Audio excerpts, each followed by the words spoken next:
It's no accident that sounds like you're leveling up in a video game. 48% of 18 to 29-year-olds have an online dating profile.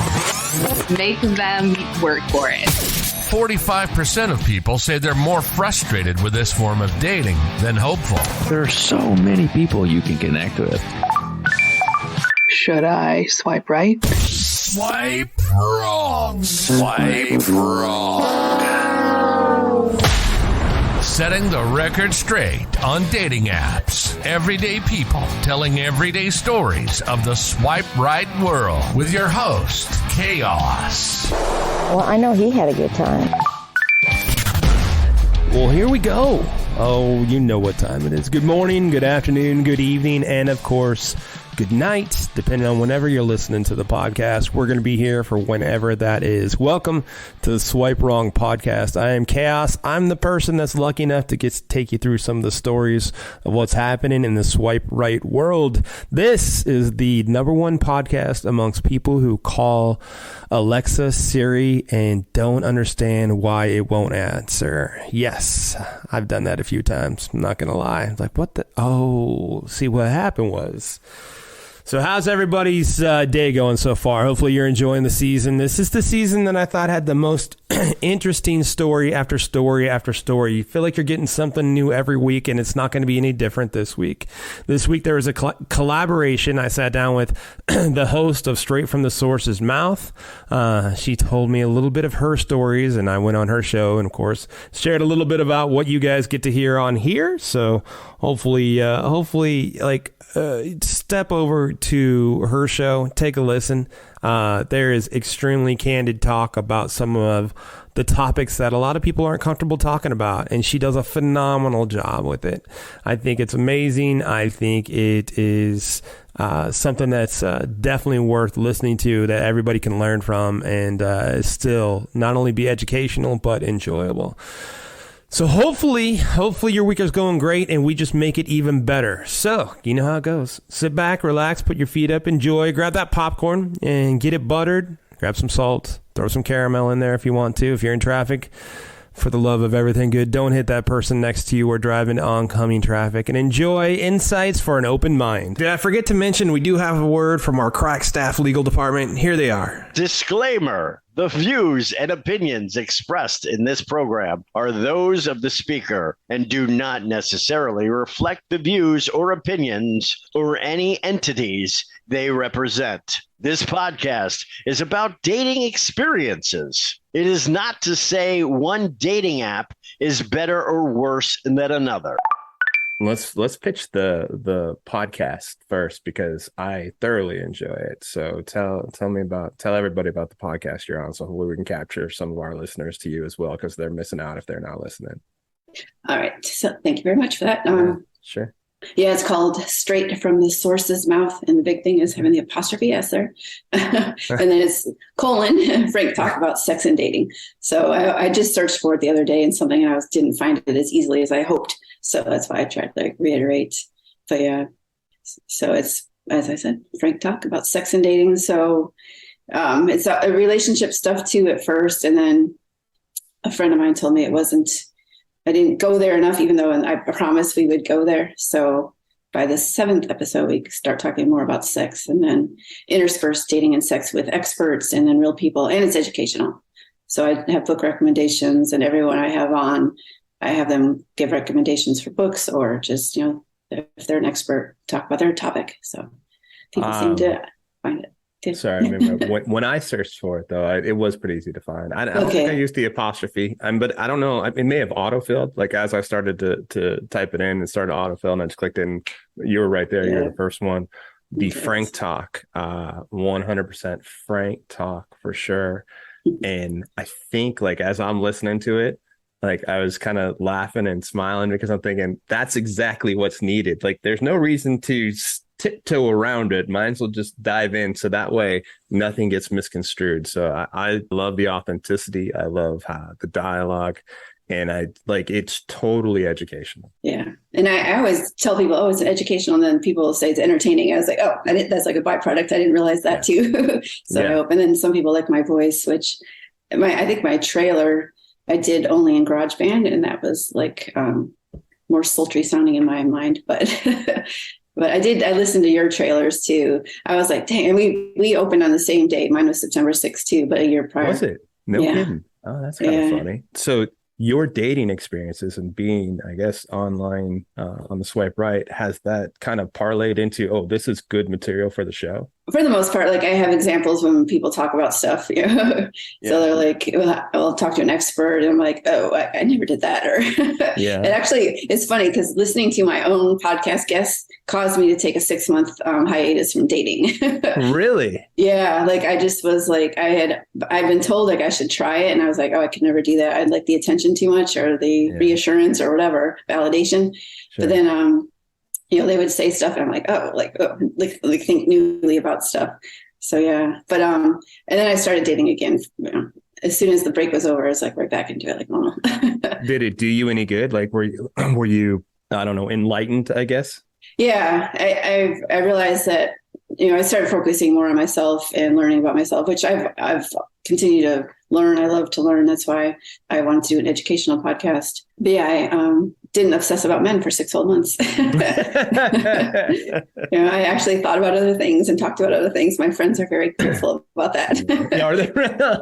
Like literally, I would only talk about guys, and they're just like. And then for some reason, all my girlfriends are like the ones that never date, so they can't relate, and they're just like think it's so weird that I, you know, talk about guys and I have so many dates. Like they just don't get it. They think they're like undateable or something, and I'm like so different. And like my attitude is just that dating works, and it does. I like that really seems like a big thing too, like approach and belief too. Just like if you approach and you believe like, hey, this is going to work out. But like, think they might be more selective too.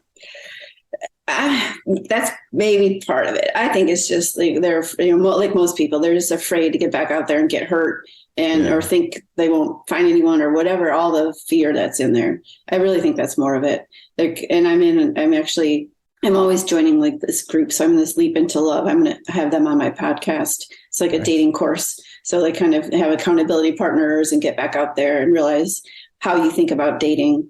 And so they had some good insight about, you know, like your past dating beliefs, like all like the mindset, you know, like there's no good men out there. Everyone's mean or, you know, I'll never find anyone. So they just, of course it happens to them because that's a self-fulfilling prophecy. Yeah, for sure. If you see, like if you think, hey, there's more red cars than there are yellow cars, you're going to see a lot more red cars than you are going to see yellow cars. So it's just human nature. That's what's going to happen. So your dating experience, like, so I assume like you're having, it sounds like quite a few dates, just good experiences, maybe some bad experiences. What's your dating life like? Is it dating? What type of are you dating with intent? Are you dating for the experience or what's, let me stop. What's it like for you? I guess. Sorry. I didn't figure out how to get the question out. Sorry.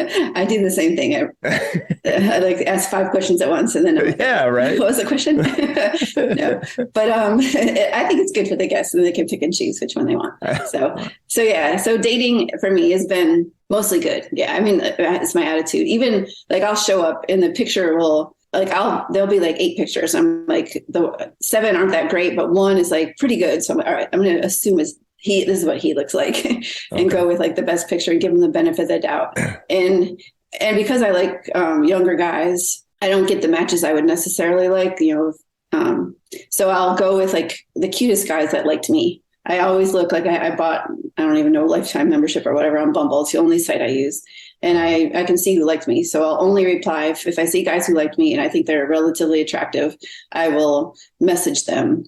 Okay. And then, so I'll date that way. So to me, that's the easiest way. You know who liked you. You don't have to worry about never anyone responding to you because they already liked you once. So when you log in, do you have a good handful, like roughly about how many likes would you say you have each time you log in? I mean, it's over 100, but it doesn't ever say like, you know, exactly how many. Oh, it's like, it's like 50 you kind of plus or 100 plus. Sure, I gotcha. Yeah, for sure. Okay. But I mean, they're not, like I said, they're not, because I date younger and I'm not younger, like it will, you know, if I meet people in real life, in the wild, as we say. Dating in the wild.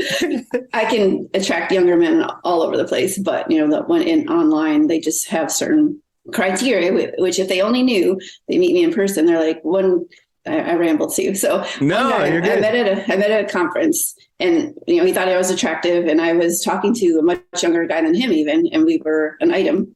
And then the guy was like, asked me my age. He's like, "Oh yeah, we never would have met online. Like we wouldn't have matched." I was like, that, and then he doesn't date a lot. So I'm like, maybe you should like open up your aperture of, years. And, this guy's much younger, a different race. The one I was actually talking to, like shorter, like all the stuff that you wouldn't think, but we had an amazing connection, and you never know. So, and then just like Love is Blind, you never know. You have all this criteria you think you want, and then the one you end up with is totally different. So just, if people would be more open. The cool thing about your show and just the general conversation is like the things that people think might be taboo or not okay. I think it just opens people's minds to like, hey, that might be okay. And like and I think it's just everything's so finite. Like somebody's health might go away to where they can't have sex anymore, or somebody's just something may happen. So like might as well open the experience up, and it may suck, but then again, it may be the best experience you've ever had in your life. Like the openness, I think, is the biggest thing, not just in sexual experience, but age and everything else. You just don't know what you're going to get. Yeah. I mean, even like the dates where the guy like didn't look like his picture, I still enjoyed the conversation, the food, the drink. Like we talked for a while. Yeah. And he was a perfectly nice person. I just knew I was, wasn't long-term potential, but I enjoyed the evening. And he even said like, oh, most girls are so, have really quick answers and don't say much. I'm like, that's because you don't look like your picture, and they're disappointed. And they're trying to like get out of there as soon as possible. I didn't say, I might not have said it to him directly, but I generally can say like, oh, you're actually more photogenic than you appear in person, kind of thing. And I don't try to be mean, but I'm just trying to explain, like, if you have really good pictures and you don't match it, everyone's going to be disappointed when you show up. I luckily look worse in my pictures than I do in person, so it works out. They are usually pleasantly surprised. Well, I would definitely say a beautiful woman for sure, so they should be pleasantly surprised. I get so many bad stories, and I'm sure you may have, or just like, oh my gosh, stories. I bet you have quite a few great stories, like dating stories. I would love to hear one of your good stories if you can think of one. There hasn't been any bad ones really to me. Like we said, it's about experience. So, and you never know. And if nothing else, they become my podcast listeners. Like literally everyone I've ever dated or talked to like ends up listening to my podcast. So, I mean, if nothing else, I grow listeners that way. Marketing. So, and I have cards, and I will like shamelessly give them to everyone. But, so a really good story.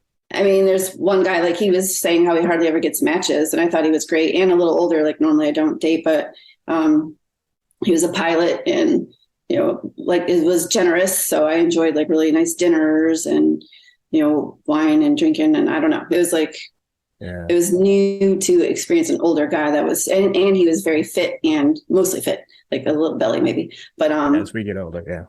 But everything was like, he didn't give himself enough credit. So like when we eventually did have sex, it was like so good that we were like, oh my God, like we can only go downhill from here. Like, I think we like climaxed at the same time, like for the first time. Wow, that's and we awesome. were like, and we were like, whoa, like, and then I think that scared him because he's kind of avoidant. I talk about avoidant and attachment styles in general. So I think he pulled away because it was like too good almost or something. I don't know. Anyway. So the connection might have been too tight for him. It might have been too good. He might have been, oh, fuck, mind blown. I need to run off to a cave somewhere. Yeah, I mean, not immediately, but he definitely pulled back a little bit. And then I'm dumb enough to point it out and ask him over and over, like if he's pulling away, which of course only made him pull away even more. So he was part of the reason I took that 6-month hiatus from dating. Really? Yeah. Oh, shit. That's interesting. That's so with the dates that you've been on, I asked this one because it's like, I think people need to hear it. And I don't know if you've had a lot of good ones. Have you had a time when you just didn't feel safe, didn't feel comfortable, and said, I need to get the fuck out of here?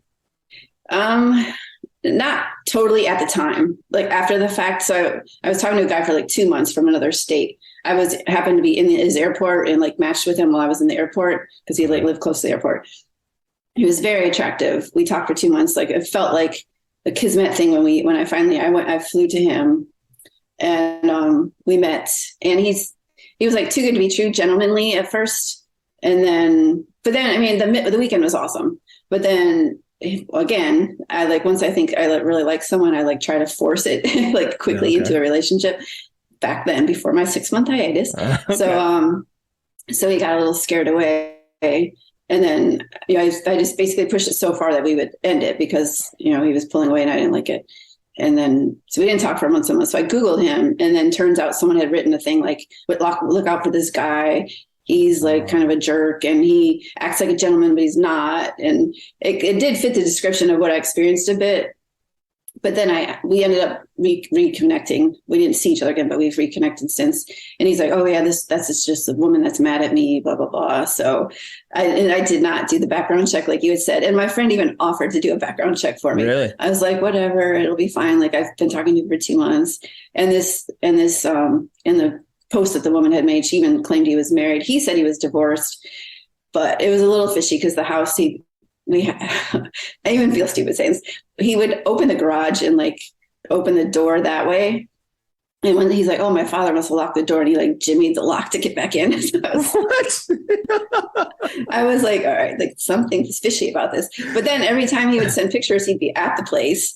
So, and he said he just moved in, but then that part of me was like, it's like a house where him and his friends like hook up with chicks and they all share it, or I don't know. There's I mean, he claimed it was his, and he newly moved in. There was pictures of him in the house, but it was sparsely furnished upstairs. Like, I don't know. That's one of those where I have a friend who went out with a guy who was in real estate, and she's like, man, we're going to meet at his condo, or what he said was his condo. And I was just afraid that he had a lockbox and it wasn't really his place. So like, it was something that he could just get into and say, this is his place. And she said there was a lockbox on it, and she got in there and it was dark and she just couldn't tell. And she didn't feel comfortable. And I don't know what excuse she made or what reason she made to get the hell out of there, but she's like, I'm gone. So it sounds kind of like similar to like what you're saying. Yeah. And I mentioned him on my podcast that I was going to go meet him, but I didn't say what happened. And so a guy that listened after was like, hey, so whatever happened? So I told him, part of the stuff. That's the only like potentially what could have been scary, I guess. But and so you just use Bumble. So a couple of things that I've heard from folks is when they talk on Bumble, like they do want the guys to put out at least an effort. I mean, I know you're going for younger and attractive, as you should. But like if it's, hey, how you doing? Like if they don't have the personality, I mean, do you try to bring the personality out of them, or do you just kind of like, all right, I have 100 plus more I'm going to try to figure out with? Well, because I don't match with all the ones that like me. So like, if they're relatively attractive. So I wish I had that many to pick from. So I would pick the ones that like me, which are a smaller group. But ideally they actually have some stuff to say, but I will try a few times. I won't just automatically unmatch people. I'm not one of those people, as you can probably imagine, that just unmatches immediately, like don't reply, like in 33 hours, I'm like, delete them. I'll give people the benefit of the doubt. More than I should probably do that. Most people would think, but to me, it's like, I think it's normal and good to do that. People have off days or busy, whatever. See, I've heard one story where they went out of town for a month and like lost their account or something. And they finally came back and they're like, oh my God, I'm so glad I found you. And they got married, but the woman could have thought he wasn't interested. So absolutely. Totally. And I'm still in touch with, I haven't been on the apps since I was out of town for many months. And I'm still in touch with pretty much like the guys I was dating before I left. I'm still in touch with them. So is there any that you're like, hey, this one might work? I thought so, and then he might move away, and then I have people visiting them. Like I don't know. So that's what's like. We all have, or not we all, but definitely quite a few people have like a roster. It's almost like, all right, I have these people who I really like to spend time with, these people who seem like they communicate well with, but I'm not really ready to talk to them yet. So it does seem cyclical at times to where you're moving through to try to find the right match. Yeah. I mean, everyone's looking for ideally, well, maybe not everyone, for their person, but nowadays, like more than one person potentially, rather than the old style of monogamy forever. Yeah, relationships to me feel like they're changing. It just may not be one-on-one anymore. It may be, somebody feels a need in a few different ways. I love that you're growing the podcast this way. I mean, like, how many times have you been out and you've had an aha moment like, oh, I probably should talk about this, and this could be a good topic for the show? Yeah, definitely. And especially book recommendations. If someone will because I love to read and I love to help people. So anything that can help others. Pretty much every conversation, or so I talk to someone and then like, oh, I need you on my podcast. I schedule them. I was listening to a Zoom call unrelated to anything. And this guy had shared that he had ED, and he was talking about, he wanted to, have a conversation and just be more open about it. I was like messaging him like immediately after he talked. I'm like, hey, will you be on my podcast? And I like scheduled it during our Zoom call while we were both still on, That's just awesome. So I could capture that, because I really wanted, and yeah. That's awesome. So what book has spoke to you the most, like that you can share with everybody listening? Well, dating wise, like I would say, what is it? I used to say it's the Bible that I would tell. Surrendered Single. Okay. Is like a really good one for women. And it started with Surrendered Wife, basically the nagging wife that doesn't work out, it doesn't work so well, or the husband doesn't appreciate, how she's doing it. And not surrendering, she's trying to be controlling. So then Surrendered Single is the biggest nugget of that is when you're on a date, you're auditioning the other person. You're not trying to impress the person you're with. You're trying to figure out if they are someone that you want to date, not to try to get them to like you and say you like everything they like, just to have them ask you out a second time. That's so. Fair. And I don't know, there's so many books. I read a lot of autobiographies, and right now I'm reading Pamela Anderson's, which you would never guess. She's like super smart. Like she reads a lot. And she has, everyone knows her reputation, but she's like really smart. She had the one of the worst childhoods. Like most of the autobiographies I read of celebrities seem to have really bad childhoods. Isn't that crazy? But, yeah, I mean, a lot of people do. It's not uncommon. There are no classes on how to be a good parent, so everyone does their best. But I'm into that. That's for sure. I've been reading about that too, like trauma from childhood, and they call it complex PTSD, where basically it's PTSD, but not from anything that you experienced it, obviously, but it's not like anything that's your fault. It's just kind of you're just traumatized, and then you bring that into relationships, and then we wonder why people don't work out so well. Yeah, and then like in somewhere in there, like you say, it's not their fault, but people blame themselves all the time. They blame themselves, and that's something that they can't forgive themselves, or hard for people to forgive themselves for. That's a tough way to go.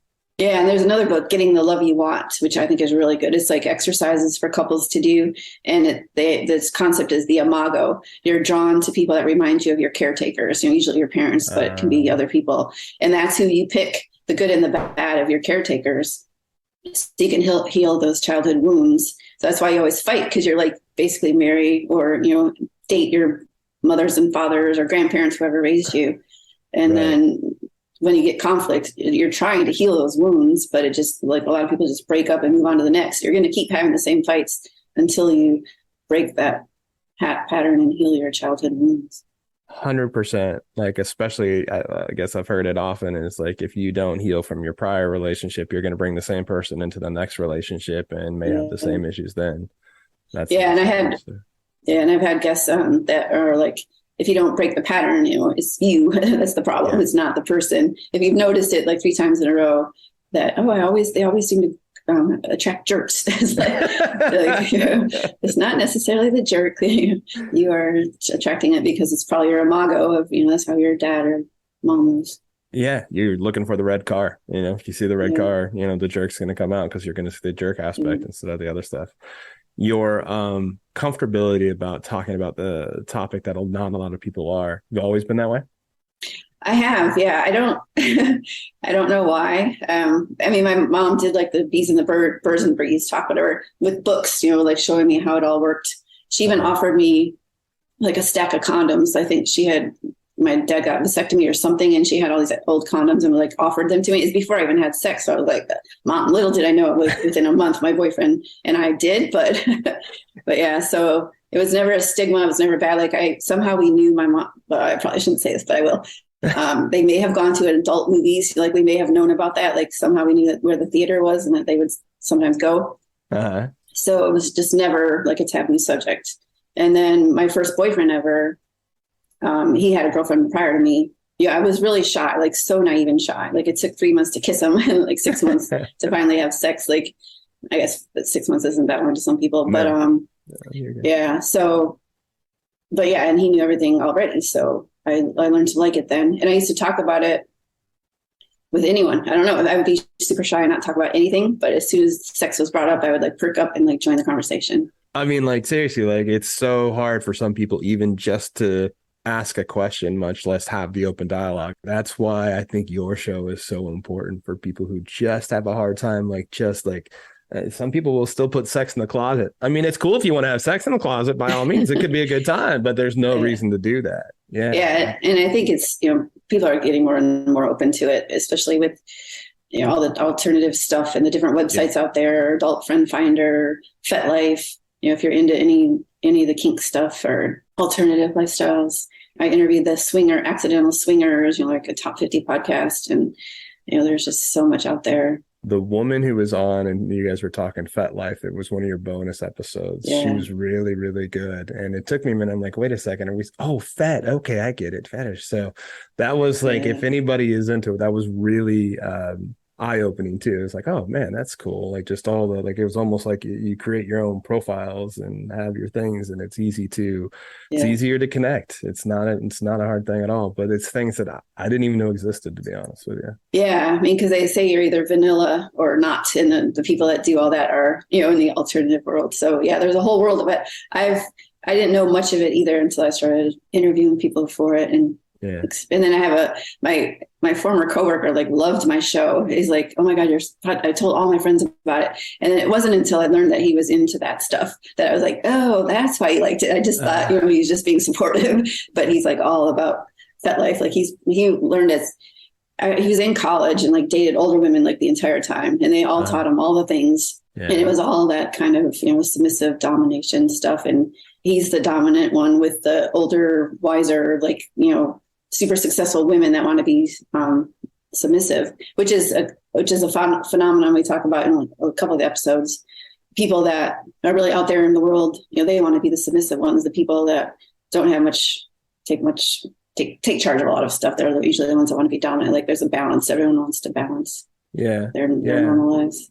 That's interesting. Yeah. Like that's what I've heard. And you can tell me if I'm wrong. Like, a lot of times if somebody is in very much control in their job and work, they don't want to be in control in their personal or sex life. Exactly. And a lot of successful independent women are that way. And men can be intimidated by it. And if they only knew, like, they literally just want a man to come in and take charge. Like, alpha males are the best. And I wish more guys would be that way. Like, my ideal man is a kind alpha male who's passionate and has done the self-growth. But yeah, just a guy that'll take charge. Well, independent women, that's what they're into. So don't be intimidated, and they will thank you, and you will be thankful. That is so common though, like just amongst friends that I know, like, or even women that I talk to, and how intimidating they feel like if they're in a high powered position, that guys will immediately be like, damn, all right, well, you take care of yourself. I don't think I can measure up. And they just don't quite get it. Yeah. I mean, I've talked to lots of independent women that really like a guy to take charge in general and in the bedroom, but especially in the bedroom, but in general, like they take charge all day. They don't want to take charge of the rest of the stuff. They just want someone to take care of them. And like, that's the hidden gem. I think I used to say, like, even military women, like, we're the hidden gem. They are the hidden gem of, like, and then the blue collar guys, like, those two go together.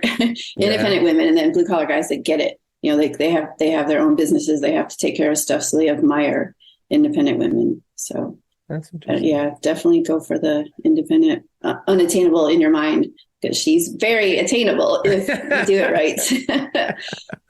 Gotta be kind. Yes. Yeah, definitely. Yeah. If you approach it well, like, What was the biggest change you might have had from the 6 months you took off from when you came back? I definitely, like I said, mostly just not obsessing about them and not worrying. Like, I used to have, I talk about attachment styles. I mentioned it a little earlier. So I used to have an anxious attachment style where I would be like staring at my phone. Did he write? Did he write? Did he write? And after that, I was like, I didn't think about it. I would forget, like, oh yeah, I haven't checked my phone yet. And that was like never happened before I took that hiatus.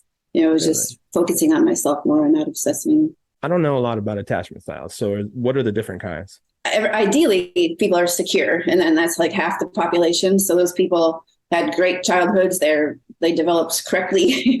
Everything's fine, and when they meet each other, they just couple up and they stay together. So they're out of the pool. And then the rest of us are avoidant or anxious, or a combination of the two. So, and there's a lot of avoidance out there because they get scared off and then they immediately unmatch and find the next. So generally in dating apps is going to be a lot of avoidant people. And I used to say both anxious and avoidant, because anxious are the ones that get kind of needy, because they grew up either neglected or, just like the complex PTSD from childhood. They just they just weren't nurtured as they should have been. Okay. So they get really anxious and feel abandoned. So then avoidance and anxious end up together, and there's a push pull, and it's like you can imagine. So totally. Yeah, that's the world of dating is, you're one or the other. So there's a book called Attached. There's tons of books about that subject. And that's really key. If you know that about each other and then have the similar love languages and values, like that's the key to make a relationship work. But those are the things that are most helpful to know about each other. Lots of aha moments when I listen to you. So like in my head, I can think of an exact instance of that exact scenario that I had no education about. And now I'm like, oh shit, makes sense. Okay. Yeah.